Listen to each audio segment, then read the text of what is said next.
Before we get into today's chat, I want to share a little resource that we've just released. As you might know, in our checkout episodes, I ask our e-commerce guests, do you have a book or a podcast that you recommend our listeners get into?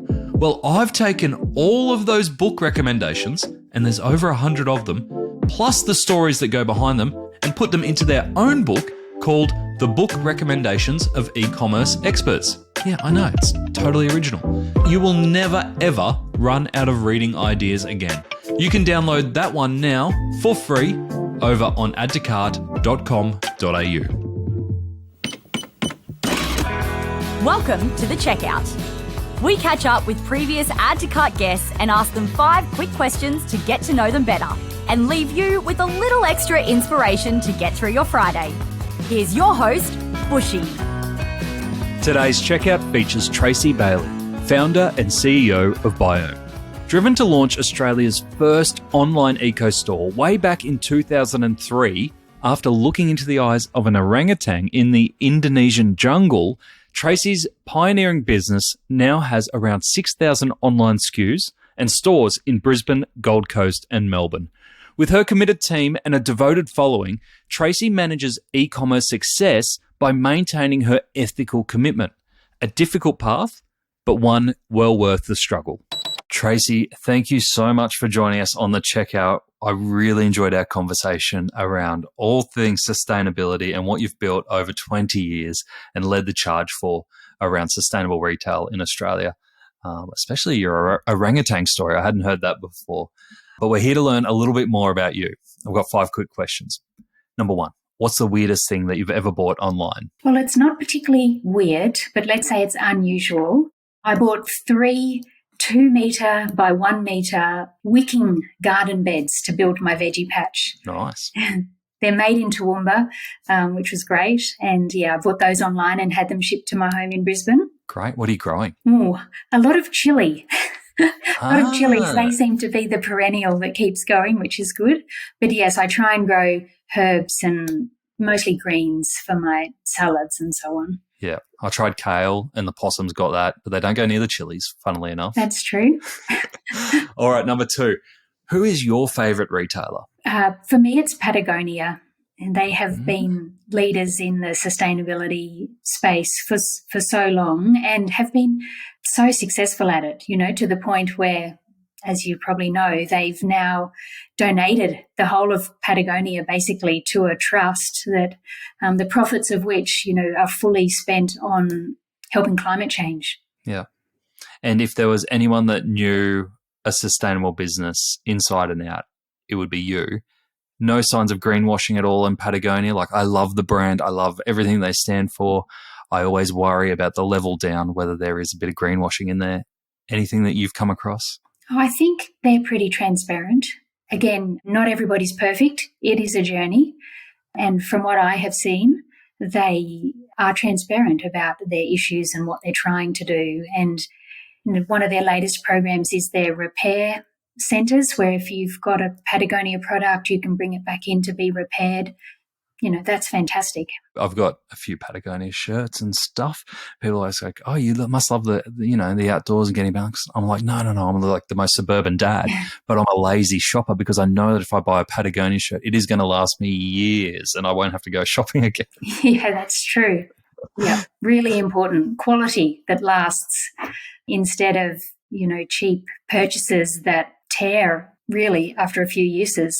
Speaking from the mother of teenagers who shop online at some of the places that are at the other end of the spectrum to buy in. Yes. All right. Which e-commerce practice do you wish was history? Well, SEO is the area that I am responsible for at Biome, and I have spent a lot of my life on SEO.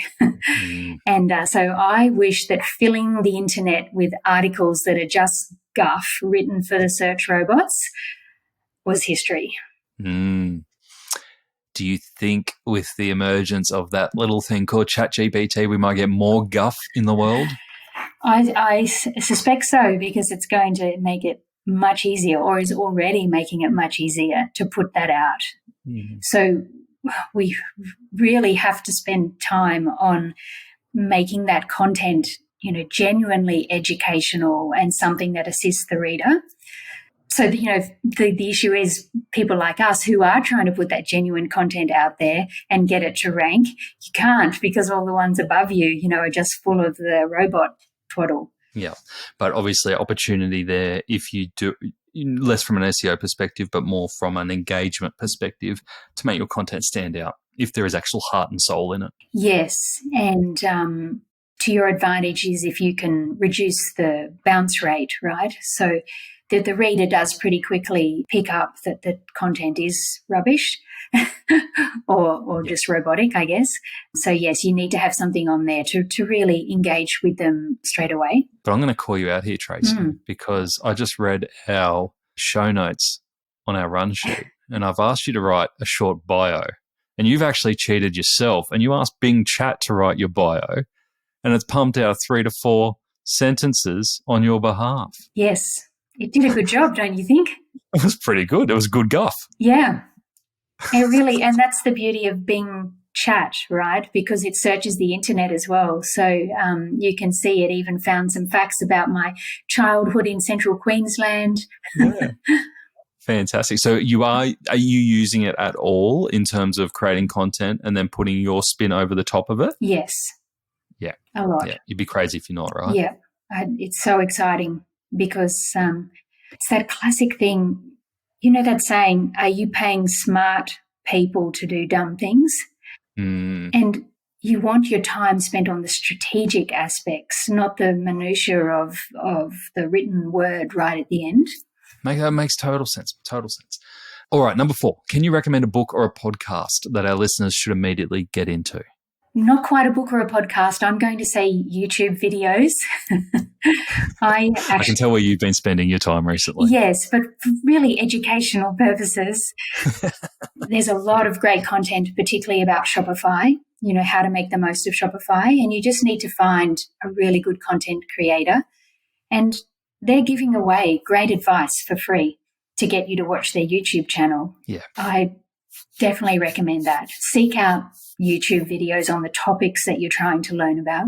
Yeah, absolutely. I've gotten to the habit now of using YouTube at lunch. Like when I go to eat my lunch, I'm like, just watch like a 20-minute video, upskill in something that you might not have learned about. And it's amazing what you can learn in, 20 minutes, or at least ignite your interest around areas that you might not have discovered before. Yeah, great idea. Last one I have for you. Finish this sentence. The future of retail is? It's AI powered, as we've touched on, and particularly what is happening with Bing Chat, and I believe that Google's bringing out their own version soon called Bard, I think. Yep. Just that integration of the Chat GPT engine and then the ability to search the internet, and it's all about the quality of the prompt. What you put in. It improves the value of what you get back out of it. Oh, I love it. And I think you're spot on. It's a key component of what's coming in retail. And, even the fact that we weren't even talking about this 12 months ago, we were talking about AI in very general terms, but not to the level of use cases that we are today. So, Tracy, thank you so much for joining us on The Checkout. Thank you, Nathan. To hear more from Tracy, jump back into episode 307, where Tracy delves deep into palm oil problems. She reveals her passion for Last for Life products, tells us about her Shopify replatforming, and shares the uneasy but necessary relationship she shares with her nemesis, Google. Thanks for listening, and until next time, keep adding to cart.